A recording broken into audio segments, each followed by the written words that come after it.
In this week's project, we're going to build a smart home mirror using an Android tablet and some two-way mirror plastic, so you can get a heads up on your day ahead before you leave the house.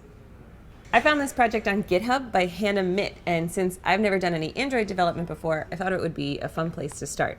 I downloaded the Android development software for my computer and proceeded to follow the instructions about how to load in an app.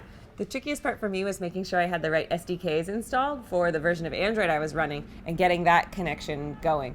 Once I updated the firmware on my Android tablet and I had all the right SDKs installed, the program just ran, and it was super fun and satisfying.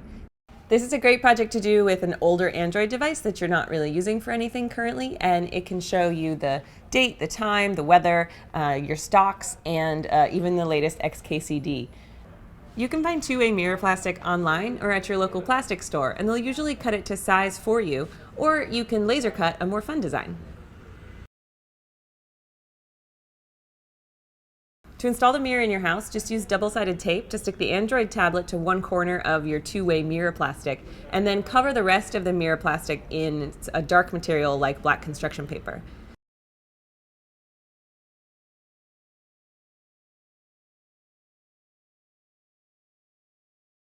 Then just mount it on your wall with a power supply running to a wall outlet and set your display preferences to never turn the display off while the device is plugged in. Then you've got a smart mirror for your entryway at your house that'll give you the critical info right before you leave. Thanks for watching. Thanks Hannah for developing this fun project that you can find on GitHub, and subscribe for more project videos from Adafruit.